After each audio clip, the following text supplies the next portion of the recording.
तो चलिए बात करते हैं एमएमसी के पार्ट 2 यानी कि एपिसोड 2 के बारे में। 2 या 3 जो भी हम कवर कर सकते हैं इसमें।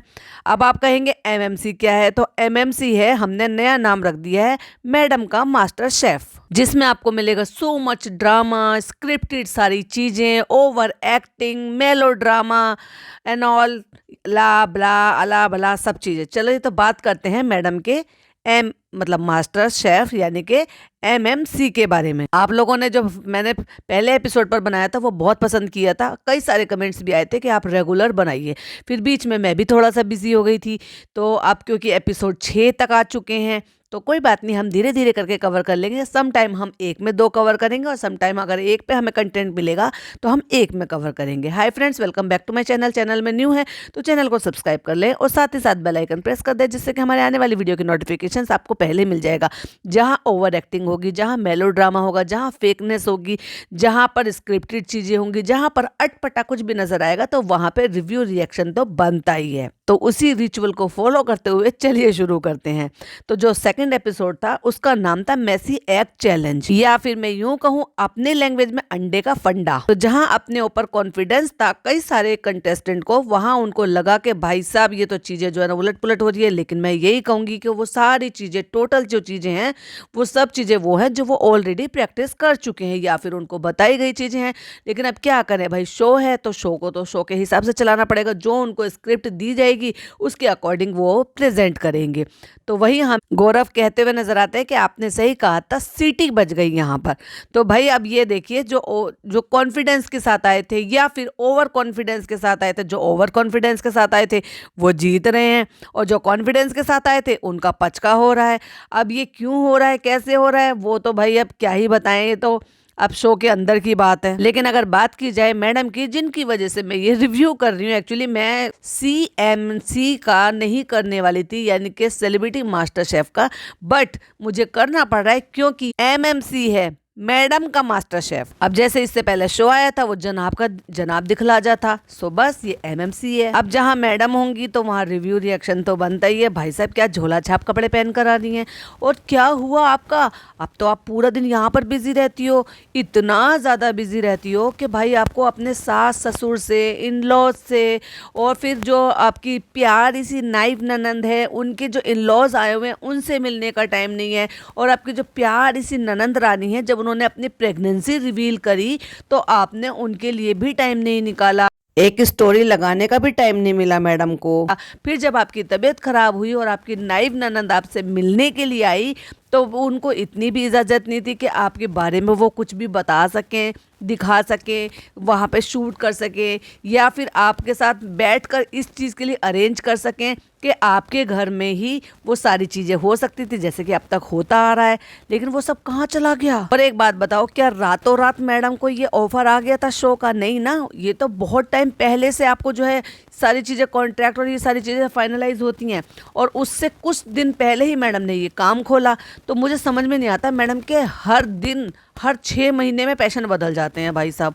कभी तो उनका कपड़े अपने ऑर्गेनाइज करने का या कपड़े डिज़ाइन करने का इनका पैशन हो जाता है, कभी इनका कुकिंग पैशन हो जाता है, कभी इनका जो है अपना करियर पैशन हो जाता है, कभी इनको जो है फ्लाई करना है। तो भाई अब क्या ही कह सकते हैं, जिनके हर 6 महीने में पैशन बदल जाते हों। फिलहाल इनका जो पैशन था वो वही है जो ये कहती थी मेरा सपना था। इनके न जाने कितने सपने हैं। इनका तो सपना ये भी था कि भाई मेरे हस्बैंड जॉब पर जाएं, मैं उनके लिए टिफ़िन बनाऊं, मैं अपने घर को संभालूं, मैं अपने बच्चे को संभालूं।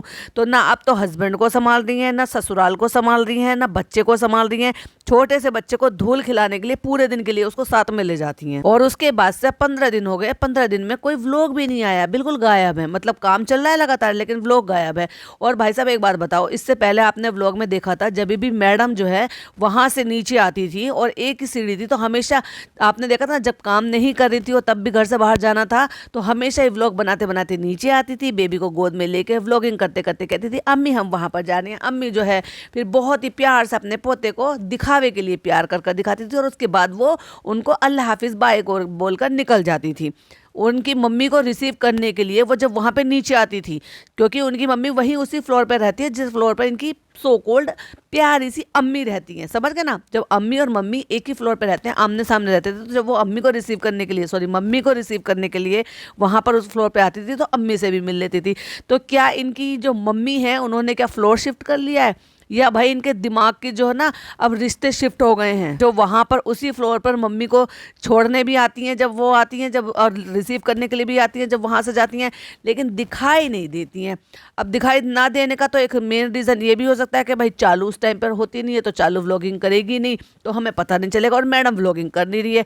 लेकिन मुझे नहीं लगता कि मिल रही है, क्योंकि जो भतीजे को 4-5 दिन से नहीं मिली, जो अम्मी अपने पोते से 4-5 दिन से नहीं मिली, इसका मतलब वो आ ही नहीं रही हैं, बस झोला छाप कपड़े पहन के अपना पैशन पूरा करने के लिए चलती हैं। और दिखावा, भाई साहब कितना दिखावा करते हैं ये लोग, मतलब अपने व्लॉग में ऐसे कर लेंगे, फेस कट ऐसे एकदम बिल्कुल क्रीज कट आ जाएंगी, ऐसे जो लाइन अच्छे से दिखेगी, एकदम बिल्कुल फेयर कलर दिखेगा कि जैसे ओ माय गॉड क्या कश्मीर की कली है, गुलाबी गाल, अच्छे से हाथ, ये पूरा का पूरा प्रॉपर लाइटिंग का कमाल होता है। प्लस पता नहीं कौन सा फिल्टर लगाते हैं भाई, किसी को अगर पता हो कि मैडम कौन सा फिल्टर लगाते हो तो प्लीज मुझे कमेंट में जरूर बताइएगा। मेरी भी इच्छा है कि मेरा फेस पतला दिखाई दे, लेकिन असलियत तो दिख जाती है फिर जब ये मास्टर शेफ में आती है या फिर किसी और के कैमरे से जब शूट होती है तो भाई असलियत भी बाहर आ जाती है। तो फिर क्या ही फायदा, फिर तो ये है कि भाई सिर्फ अपने व्लॉग में तो आप कम दिखाई दोगे, आपकी जॉ लाइन अच्छी से दिखाएगी, आपके जो फेस कट है वो बहुत ही अच्छे और शार्प दिखाई देंगे, लेकिन जैसे ही आप जो है किसी और वीडियो पे दिखाई दोगे या कैमरे से शूट होगे या फिर आप टीवी पर आओगे तो असलियत सामने से आ जाती है। भाई साहब जो आप इतना अच्छा टचअप करके, जो मतलब आप बिना मेकअप के भी इतने ब्यूटीफुल दिखाई देते हो ना, मेकअप के बाद ऐसा लगता है जैसे आपका मेकअप जो है डल हो गया हो, काला पड़ गया हो, अजीब सा हो गया हो। और जब टीवी पे देखा जाता है, जबकि टीवी के कैमरे तो मच बेटर होंगे ना इनके फोन के कैमरे से, पर नहीं, असलियत दिख जाती है। जब शेफ ने चैलेंज दिया कि भाई ये सामने से खोलो और इसके अंदर से तुम्हें जो है तुम्हारा चैलेंज मिलेगा, तो मैडम की ओवर एक्टिंग शुरू हो गई। मैं चाहती थी उसको खोलने से पहले कि इसमें कुछ ऐसा हो जिससे मुझे जान पहचान हो, जिसको मैं कुछ कर सकूं, कुछ दिखा सकूं। अरे यार कितनी सो मच नौटंकी, जब ऑलरेडी तुम्हें पता है कि तुम्हें क्या चैलेंज मिलने वाला है, क्योंकि तुम ऑलरेडी उस सारी चीजों की प्रैक्टिस कर चुके हो। और मैडम ना ना ना ना ना, ये बिल्कुल भी मत कहना, ये तुम खुद दिखा चुकी हो अपने व्लॉग में। इतना डबल चिन लग रही है, गर्दन इतनी मोटी लग रही है, बहुत ही अजीब लग रही है भाई मैडम। ऊपर से पता नहीं क्या टुच्चा सा हेयर स्टाइल बना लिया, एक साइड को बाल गिरा के पतली पतली सी चोटी बना के, तो तुम उससे जो ना एकदम यंग नहीं हो जाओगी, एकदम तुम जो जो टीनेजर लड़कियां बनाती है ना इस तरह के हेयर स्टाइल, वो नहीं हो जाओगे। अगर आप ये कोशिश कर रहे हो कि आप बराबरी करने की कोशिश कर रहे हो कि जैसे ये आपकी तेजस्वी हो गई या फिर आप अर्चना हो गई, ये इन लड़कियों पे अच्छे लगते हैं, आप पे सूट नहीं कर रहे, आपको वही सूट करता है जो आप करती हो। तो जब वो पिटारा खोला तो पिटारे में निकले अंडे, अब भाई अंडे का फंडा, अब इनको अंडे से रेसिपीज बनानी थी। और फिर मैडम की ओवर एक्टिंग, खुला तो अंडा है, ओ वो तो मैं आसानी से बना दूंगी। तो वही जो है हमें वो कहते हुए नजर आया अभिजीत कहते हैं आज के चैलेंज में अंडा है तो इतना ईजी तो नहीं होगा। तो ये सारा टोटल जो है बीच बीच में इनके इंटरव्यूज लिए जा रहे हैं, बीच बीच में उनसे बातें की जा रही है, उनको बताया जा रहा है, मतलब हो सकता है एपिसोड पहले शूट हो गया और उनसे बाद में वो सारी चीजें पूछी जा रही हो सकता है बीच बीच में पूछा जा रहा हो। अब मुझे नहीं पता इसका भाई क्या फंडा है, लेकिन साफ दिखाई दे रहा है ऑडियंस बेवकूफ नहीं है कि टोटल ये सब चीजें स्क्रिप्टेड है। और फिर जिन जिन लोगों के बारे में, अच्छा यहाँ पर अगर जो जनता आती है, जिन जनता को हम लोग नहीं जानते हैं तो हम लोग उनसे वाकिफ नहीं होते, लेकिन जिन लोगों पर हम रिएक्शन दे रहे हैं, जिन लोगों से हम वाकिफ हैं, या हमने जिनको बिग बॉस में 4-4 5-5 महीने तक देखा है, दिन रात देखा है, तो उनकी आदतों से, उनकी एक्टिंग से, उनकी ओवर एक्टिंग से हम लोग वाकिफ हैं, तब तो बड़ा और भी ज्यादा ऑकवर्ड लग रहा है। अब ये 2 राउंड में होना था, एक राउंड में अलग कुछ करना था और एक राउंड में अलग कुछ करना था। तो जो अंडे दिए गए थे वो दोनों राउंड में आपको यूज करना है, यानी कि आपको उनको वेस्ट नहीं करना है। और वो जो 6 अंडे हैं, इनको हर एक कंटेस्टेंट को 6 अंडे दिए गए हैं, जो कि दोनों राउंड में वो 6 अंडे ही यूज करने हैं, यानी कि आपको वेस्ट बिल्कुल भी नहीं करना, उन्हीं से आपको अपनी जो भी डिश है वो तैयार करनी है। और जैसे ही वो बोल रहे हैं तो सबके अलग अलग फेस दिखाए जा रहे हैं, और मैडम तो कुछ ज्यादा ही ओवर एक्टिंग करती है, ओ ओ ओ भाई मुझे कितना अजीब लग रहा था ये सब देखकर कि मतलब उनको बोला जा रहा है कि अब तुम्हारे पे कैमरा है, अब तुमको रिएक्शन देना है, अब तुम्हारे पे कैमरा है, अब तुमको रिएक्शन देना है।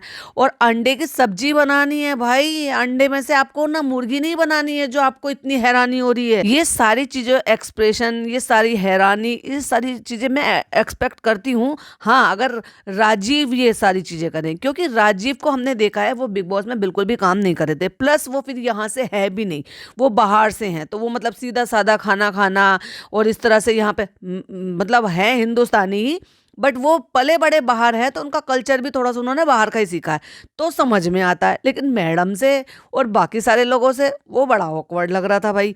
क्या करें, अब शो की डिमांड है। और जो फर्स्ट जो राउंड था उसमें बनाना है एक परफेक्ट मिरांग। अब जिसको नहीं पता मिरांग क्या होता है, तो वो क्या होता है, उसको इस हद तक उसको बीट किया जाता है, फिर चाहे बीटर से करें, चाहे फिर वो हैंड विस्क से करें, जब तक कि वो इतना ज़्यादा थिक और इतना फ्लफी, इतना झागदार ना हो जाए, इतना ज़्यादा थिक ना हो जाए कि अगर आप बाउल को उल्टा करें तो वो गिरे ना। और उससे ऑमलेट भी बनते हैं, और दिल्ली में तो ऐसा शानदार ऑमलेट बनाते हैं, और कई जगह ऐसे हैं जो आप इंस्टाग्राम रील वगैरह पे, यूट्यूब पे भी आप देखोगे कि वो इसी तरह से ही ऑमलेट बनाते हैं, मतलब मिरैंग बना के उससे ही वो ऑमलेट बनाते हैं। अब उससे बहुत सारे लोगों को तो पता था। अच्छा भाई, अब देखो ये स्क्रिप्टेड नहीं है तो क्या है, हमें ऑलरेडी मैडम दिखा चुकी थी कि भाई ये क्या है, कि एक दिन इनका वर्कशॉप होता है। वर्कशॉप वही होता है, यानी कि इनको शेफ दिए गए हैं, उनको बताया जाता है, प्रैक्टिस कराई जाती है, सामानों से अवगत कराया जाता है, बताया जाता है कि कौन कौन सा सामान लगने वाला है, ये चीज़ कैसे बनने वाली है, ठीक है ना। तो इसी वजह से जब उनको पहले सब कुछ कराया गया है, लेकिन अब क्या करें भाई, शो तो शो के हिसाब से चलाना है, तो ये सारी चीज़ें ऑलरेडी कर चुके हैं, लेकिन फिर भी स्क्रिप्टेड करके उनको सब चीज़ें ऐसे दिखानी है, हैरानी परेशानी दिखानी है कि ओ ये कैसे होगा। तो इनको मिरांग के लिए अब ये है, बताने में भी प्रॉब्लम है कि मिरांग क्या होता है, बताओ किसको पता, बताओ किसको पता। तो सिर्फ और सिर्फ फैजू को पता था, फैजू ने बताया और उनका जवाब भी बिल्कुल सही था। तो अब ये आ जाता है तरीका। अच्छा भाई चलो, ये इनको सबको मिरांग बनाना था, आगे चलते हैं। आगे चल के जब बात आती है, क्योंकि निक्की की जो रेसिपी थी, जो लास्ट फर्स्ट एपिसोड में था, वो सबसे ज़्यादा पसंद की गई थी, तो निक्की को मिला था एक एडवांटेज। उस एडवांटेज का वो फायदा अब इस एपिसोड में उठा सकती थी। और जैसे कि मैंने पहले कहा, हमने जो मैडम के व्लॉग्स देखे थे, उस मैडम के व्लॉग्स में हमें बॉन्डिंग जो थी वो अर्चना के साथ, और थोड़ी बहुत बॉन्डिंग जो थी वो तेजस्वी के साथ, और बहुत कम, ना के बराबर हमें राजीव के और जो हमारी ये जो कविता's किचन है इनके साथ देखने को मिली। बाकी किसी और के साथ वो इतनी ज़्यादा फ्रैंक नहीं थी, क्योंकि अपने व्लॉग बना रही थी, क्योंकि तेजस्वी व्लॉगर हैं, क्योंकि अर्चना व्लॉगर हैं, वो अपने व्लॉग शूट करती रहती हैं। प्लस हमारी जो कविता's किचन है वो भी आपको पता है कि कुकिंग चैनल रन करती हैं, व्लॉग चैनल रन करती हैं, तो इसलिए उनके साथ तो थोड़ी सी वो फ्रैंक नजर आई, और बोलती चालती उनके साथ घूमती फिरती नजर आई। लेकिन हमें जो बॉन्डिंग नजर आई, क्योंकि आपको जैसे मैंने पिछले पॉडकास्ट में भी बोला था कि जो निक्की है वो थोड़ी सी रिजर्व टाइप की लड़की है, वो बहुत जल्दी किसी से घुलती मिलती नहीं है, लेकिन जब घुलती मिलती है तो पूरी तरह से, क्योंकि हमने उसकी और रूबीना दिलेक की दोस्ती भी देखी थी, कैसे इनकी शुरुआत हुई थी, पहले बनती नहीं थी, लेकिन जब उसके बाद बनी तो एंड तक इनकी बनी थी। तो मेरा कहने का मतलब ये है कि नहीं बनी थी तो नहीं बनी, अब वो क्या अपने अपने रीजन हो सकते हैं, क्योंकि उनको मैडम नहीं पसंद आई, जैसी मैडम की आदत है, ये मैडम को निक्की पसंद नहीं आई, तो इसलिए अब क्यों क्या करे, कि जब उसको एडवांटेज मिला और ये बोला गया कि भाई तुम इस एडवांटेज का फायदा ये उठा सकती हो कि किसी एक बंदे को आप जो है इस रेस से थोड़ा पीछे कर सकते हो, यानी कि मिरांग बनाने में जो टाइम लगेगा, क्योंकि इलेक्ट्रॉनिक तो इनको दिया नहीं गया कुछ भी, इनको जो हैंड विस्क है उसके अकॉर्डिंग ही उससे मिरांग बनाना, उसमें टाइम बहुत ज़्यादा लगना है, और इनको टाइम की जो है बहुत ज़्यादा पाबंदी चाहिए होती है, क्योंकि सारा काम तो टाइम के अकॉर्डिंग होता है, और अगर वो के लिए कोई भी बंदा रुक जाएगा तो डेफिनेटली उसका काम तो पीछे हो जाना है। तो जब उसको चूज़ करना था तो उसके जहन में दो नाम आ रहे थे, तो दो नाम में से जब ये बोला गया कि आप एक नाम चूज़ कर सकते हो, तो फट से बिना सोचे एकदम बिंदास तरीके से मैडम का नाम ले लिया गया। तो भाई जैसे करोगे वैसा भरोगे। अब यहाँ कोई तो रीज़न होगा, कुछ तो होगा, या कुछ तो देखा होगा ना निक्की ने, या फिर ये जब गिराना था ये डायरेक्ट मैडम पर ही गिरना था। अब ये भी हो सकता है कि भाई ये शो की डिमांड हो, मैडम को लाइमलाइट में रखने के लिए, मैडम को हाईलाइट करने के लिए, क्योंकि अगर दो लोगों की कोई भी आपस में भिड़ंत दिखाएंगे तो उन दो लोगों को लाइमलाइट मिलेगी। अच्छा भाई, तो ये भी एक रीज़न हो सकता है कि एक तो पीछे रह जाना, फिर मैडम का काम ना होना, मैडम पे फोकस करना, अब उसका भी कोई एक मेन रीज़न हो सकता है। पर मुझे जो लग रहा था वो यही लग रहा था, जो मैंने ऑब्जर्व किया। आपको क्या लगता है प्लीज़ कमेंट में ज़रूर ज़रूर बताइएगा। क्या ये शो की डिमांड थी या निक्की ने अपना कुछ मतलब निक्की की और उसकी नहीं बन रही है इसलिए वो ऐसा हुआ, मतलब निक्की को मैडम पसंद नहीं आई। और ये जो बोला गया था निक्की को वो 2 लोगों के लिए बोला गया था। अब 2 लोगों में से तो उसको चूज करना था। पहले तो उसने नौटंकी की ये कह के कि भाई सभी दोस्त हैं, मैं किसको रोकूंगी किसको करूंगी। अब क्योंकि देखो उसकी अच्छे से बनती है बहुत अच्छे तरीके से, तो उसको बहुत अच्छे से पता है कि मैं अगर नाम लूंगी राजीव का तो वो इतना बुरा नहीं मानेगा, तो उसको एज ए फ्रेंड ही लेगा। तो निक्की के मन की आवाज आती है मैंने कहा कि यहाँ तो सभी दोस्त है, मैं किसके 2 मिनट छीनूं। और वो इस चीज के डर भी रही थी कि भाई मुझे नहीं पता कल जाके किसी को भी पावर मिलेगी तो वो मुझ पे इस चीज का बदला ना उतार ले।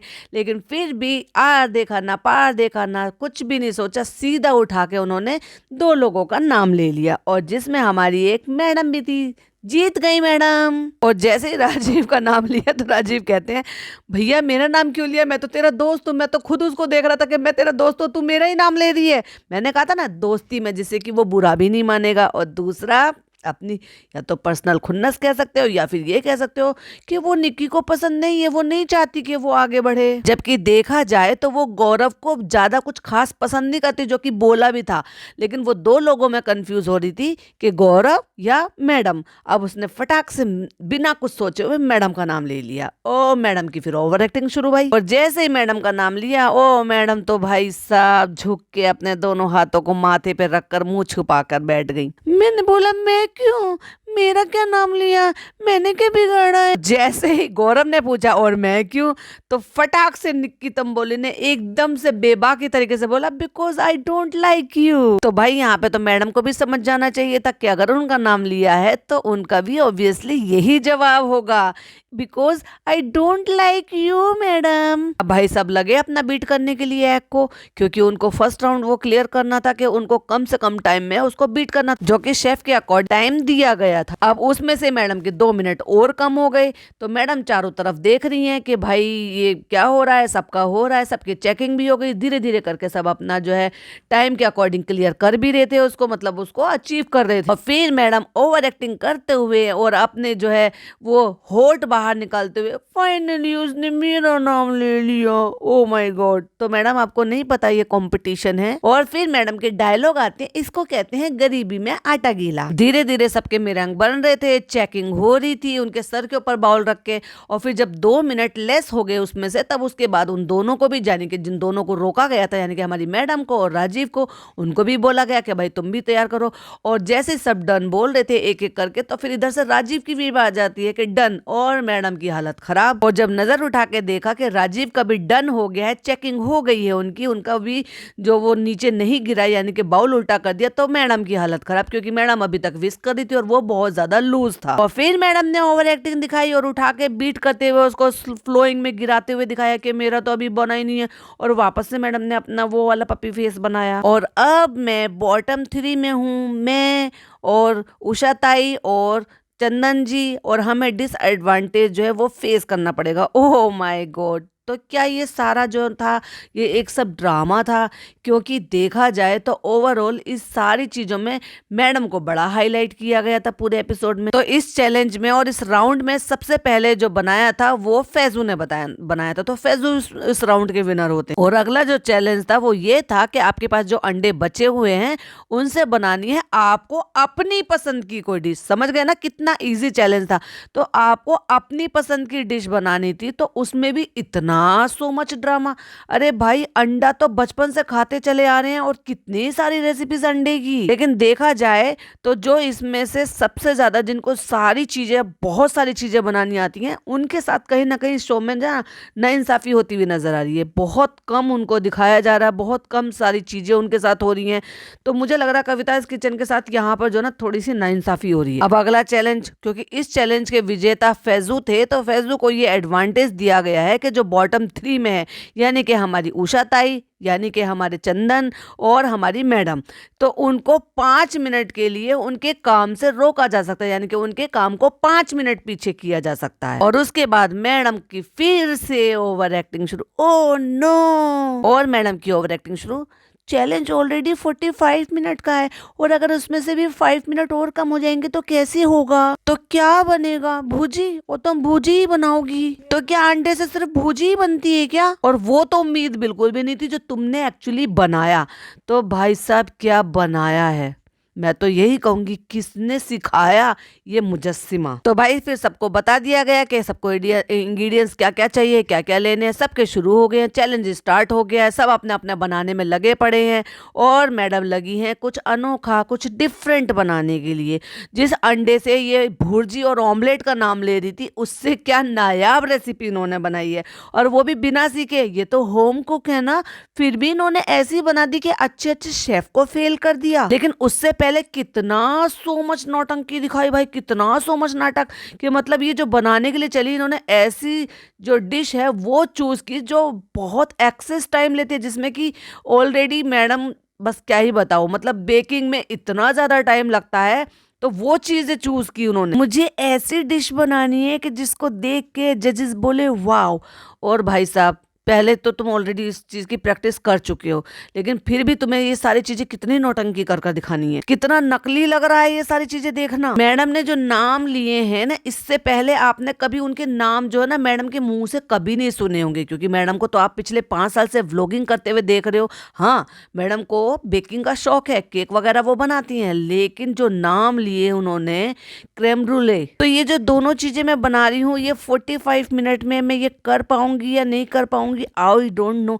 तो मैडम जब तुम श्योर नहीं थी तो तुम्हें किसने कहा था शेर के मुंह में हाथ डालने के लिए? या वो सब नौटंकी थी? बीच बीच में उनसे बातें करते रहते हैं, बीच बीच में वो अपनी बातें बताते रहते हैं, और फिर चॉपिंग कटिंग सब कुछ करके तो आपको लगता है कि जो 45 मिनट दिखाते हैं वो वाकई में उनको 45 मिनट ही दिए जाते होंगे।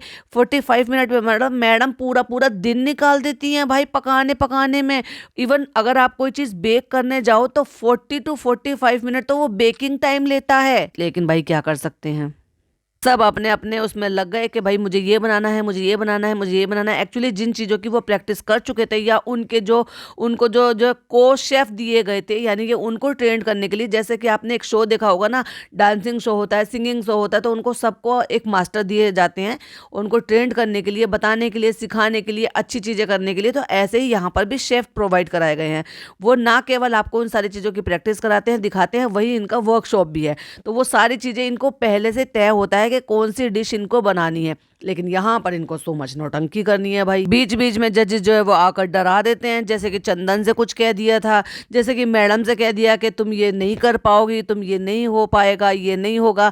तो ऐसा लग रहा था कि जैसे सारा का सारा जो था ना, ये वाला जो सेकंड एपिसोड था, वो सारा का सारा मैडम पर ही डिपेंडेंट था। पहले उनको ये दिखाना है कि वो टाइमली अपना काम नहीं कर पाएंगी बिल्कुल एकदम से, फिर उनको वो 2 मिनट के लिए रोक भी दिया गया था। फिर उसके बाद भी जो सारी चीजें बड़े ही परफेक्शन के साथ और बड़ी ही टाइमली मैडम ने पूरी कर ली। वाओ। और जब फैजू को एडवांटेज दिया गया कि अभी आप एडवांटेज का फायदा उठाओ और आप रोको, तो उन्होंने अपनी दोस्ती निभाते हुए मैडम पर ये सारी चीजें ना गिराकर वो सारी की सारी चंदन जी पे गिरा दी। जब फैजू से पूछा गया तो फैजू ने कहा नहीं, मेरा मन नहीं है इसे रुकाने का, फिर लोग कहेंगे फैजू तो कैसा है। तो तब जजेस ने जो है उस पे उनकी बातों पे मसाला डालते हैं और फिर कहते हैं कि नहीं, तुम ये मत सोचो, तुम ये सोचो कि तुम एक कंपटीशन में हो। मतलब वो जो है उनको और इस सब चीज़ों के लिए कह रहे हैं कि नहीं नहीं नहीं, तुम्हें ये करना है, तुम्हें ये करना है। तो उनको और कोई नहीं दिखाई दिया, अपनी दोस्ती को बचाते हुए। इधर फिर यहाँ पर उषा ताई जो है वो एक एज में है, मतलब वो ओल्ड एज में है, तो इसलिए उनको एक सॉफ्ट टारगेट जो दिखाई दिया वो चंदन जी दिखाई दिया। तो भाई साहब चंदन जी को गिरा दिया और फिर कह दिया कि 5 मिनट के लिए चंदन जी को अलग रोक दो। वो तो ऑलरेडी बॉटम में है, बॉटम 3 में थे, ऊपर से उनको फिर और रोक दिया गया। तो फाइनली मैडम जो है इतना सब करते हुए, डरते हुए, जजेस की बातें सुनते हुए, जजेस ने बहुत डराया, बहुत सब चीजें बताई, और फिर भी फाइनली उन्होंने वो रेसिपी बना दी जिसकी उम्मीद ही नहीं थी। और जिन मैडम की रेसिपी तैयार होने की या रेडी होने की बिल्कुल भी उम्मीद नहीं थी, वही मैडम को सबसे पहले उन्होंने बुलाया कि टाइम अप हो गया, आइए अपनी डिश लेकर आइए और टेस्ट कराइए। मैं डर रही थी कि वो जो मेरा क्रेम रोले है वो सही से बेक हो गया हो, कच्चा नहीं रहा हो, और जजेस को एक की स्मेल ना आए, ये ना हो, वो ना हो, सो मच नौटंकी। और वो दिख रहा था भाई कितने परफेक्ट तरीके से उसको डेकोरेट किया गया है, सजाया गया है। मैडम ने जो डिश बनाई थी वो है क्रेम ब्रूले टार्ट, यानी कि एग से वो जो एक तरीके से बेक करके कटोरी टाइप की कुछ है, फिर उसमें कुछ फ्रूट्स वगैरह से रखे हुए हैं, और कितने अच्छे तरीके से बिल्कुल परफेक्ट तरीके से उसको लगा के दिए। किसी भी एंगल से लग रहा था आपको कि इसको बनाने में उनको इतनी दिक्कतें आई होंगी जितनी दिखाई जा रही थी। वहीं शेफ ने फिर उनको बताया कि ये क्रेम ब्रूले जो था वो एक तरीके से एक गलती से बनाई गई डिश है, कि उन्होंने जो है वो शुगर कम डाल दी थी, तो उन्होंने ऊपर से शुगर डाल दी। फिर उसको जब उस तरह से ऊपर से उसको बेक करते हैं, यानी कि वो जो आपका पास एक गन होती है उससे जब उसको इस तरह से मेल्ट करते हैं तो उससे एक क्रस्ट लेयर हो जाती है, और वो क्रस्ट होना बहुत ज्यादा जरूरी है जो कि ब्रेक कर कर टूटे। शुगर से जो कैरेमल बन जाता है बेक होकर। और मैडम का बड़ा ही परफेक्टली हुआ भाई साहब, भाई साहब बहुत ही परफेक्टली। मैं तो भाई साहब जब जानू जब मैडम इसको बना बना के अपनी सासू अम्मा को खिलाए, तो शेफ उठाकर उसको कहते हैं टूटेगा या दिल टूटेगा। शेफ को बहुत अच्छे तरीके से पता था कि भाई बहुत अच्छे तरीके से बना हुआ है, क्योंकि ऑलरेडी वो प्रैक्टिस कर चुकी हैं, और वो भी भाई साहब क्या सही में बताऊं तो मुझे बड़ा अजीब लग रहा था। और वहीं जहां वो शेफ वो कर रहे हैं, बीच बीच में फिर इनकी एड ऑन करके जो वो इंटरव्यू लेते हैं वो डालते थे। दिल बहुत जोर जोर से धड़क रहा था, मुझे ये लग रहा था मेरा बेक हुआ है कि नहीं हुआ है, शेफ क्या कहेंगे, ये कहेंगे वो कहेंगे। भाई वो दिखाई दे रहा है ऑलरेडी, क्योंकि शेफ को अपनी बहुत सारी चीजें टेस्ट करने से पहले ही आंखों से भी दिख जाती है कि वो किस हद तक सही बनी हुई है। और जैसे शेफ ने उसमें स्पून को ऐसे किया, क्रस्ट करके उसकी आवाज क्लंग करके टूट गई, यानी कि वो जो बना हुआ था ना कैरेमल की जो एक लेयर थी, जो गन से उन्होंने एक तरीके से बेक की थी या बर्न की थी। और जैसे ही शेफ ने कहा ब्यूटीफुल, मैं समझ गई। मैंने कहा भाई ये तो नौटंकी थी, वो तो ऑलरेडी जो डिश थी वो बहुत ही परफेक्टली बन चुकी थी। मैं उन तीनों को देख रही हूँ कि भाई जल्दी रिएक्शन दे दो, और वो तीनों बिल्कुल ब्लैंक। मेरा दिल बहुत ज्यादा धड़क रहा था, मैं बहुत ज्यादा परेशान थी। मैं तो यहाँ तक भी सोच रही थी कहीं ऐसा तो नहीं मुझे शो से निकाल देंगे। अरे बाप रे कितनी नौटंकी। मैडम को ये भी पता था कि अगर अंडे की स्मेल को छुपाना है तो एक सिट्रस फ्लेवर से उसको कवर कर दो या उससे बैलेंस कर दो, तो उससे अंडे की स्मेल नहीं आएगी। वाह, मैडम कब से इतनी अच्छी भाई कुक हो गई है, ये तो होम कुक हुआ करती थी ना। भाई साहब मैं क्या ही बताऊं, बहुत ही परफेक्टली। जैसे शेफ कुणाल, शेफ जो है रणवीर बरार बनाएंगे जैसे, तो मेरे ख्याल से तो उसकी टक्कर की बनाई है मैडम ने। मतलब ये तो होम कुक से शेफ बन गई भाई। दूसरे ही एपिसोड में दोनों जजेस ने भर भर के तारीफ, भर भर के तारीफ। पहले वाले में उन्होंने नौटंकी करी दी थी, मैं होम कुक हूँ, मैं उन लेडीज को रिप्रेजेंट कर रही हूँ जिनको ये कह के दबा दिया, सो कोल्ड कह रही है, दबा दिया जाता था, तुम करती ही क्या हो, सिर्फ किचन में खाना ही तो बनाती हो। तो भाई इनको हर आप एपिसोड में एक मेलोड्रामा करते हुए देखोगे, क्योंकि इनको मेलोड्रामा क्रिएट करने के लिए ही रखा गया है। हर एक इंसान को बड़े चुन चुन कर लिया गया है। जैसे कि चंदन बहुत जल्दी आउट हो जाएंगे, जैसे कि और मैं बता रही हूँ 2-3 लोग और ऐसे हैं जिनको एक एक करके भाई उनको निकालना भी तो जरूरी है ना, क्योंकि कुछ लोगों को एंड तक लेकर जाना है। तो ये जो हमारी मैडम है भले ही चाहे एंड तक ना जाए, लेकिन मिड सीजन तक ये जाएंगी जाएंगी, क्योंकि इनको रखना है। अभी इनकी नौटंकी जो है वो उनको पूरी बखूबी चाहिए। अर्चना इतनी जल्दी जाने वाली नहीं है, तेजस्वी इतनी जल्दी नहीं जाने वाली है, गौरव वो भी इतनी जल्दी नहीं जाने वाले हैं। और ये कहने वाली बात है ना मैडम, भाई मैडम का तो भूल ही जाओ, क्योंकि इन लोगों से अभी टीआरपी चाहिए चैनल को। और इसलिए जो है जजेस ने कह भी दिया कि ये जो लीप है ये आपको बहुत दूर तक लेके जाएगा। जजेस तो खैर क्या ही कहेंगे, मैं तो ऑलरेडी कह चुकी हूँ। क्यों? क्योंकि अगर इस तरह से तारीफ नहीं करेंगे तो आगे तक शो में नहीं रह पाएंगी, आगे तक शो में नहीं रहेंगी तो टीआरपी नहीं मिलेगी। तो उसके लिए जजेस को तो करना पड़ेगा ना, टेस्ट के साथ भी कॉम्प्रोमाइज करना पड़ेगा, चीजों में एफर्ट भी डालने पड़ेंगे, क्योंकि मैडम को लंबे टाइम तक जो टिकाना है ना भाई, टीआरपी चाहिए। मेरी डेज इतनी अच्छी है कि आज मैम मुझे आगे हक कर रही है। भाई ये सब स्क्रिप्टेड है, अगर आपको आगे तक रखना पड़ेगा तो ये सारे जो ड्रामे हैं, क्योंकि आप मेलो ड्रामा करती हैं तो थोड़ा सा ड्रामा उनको भी करना पड़ेगा।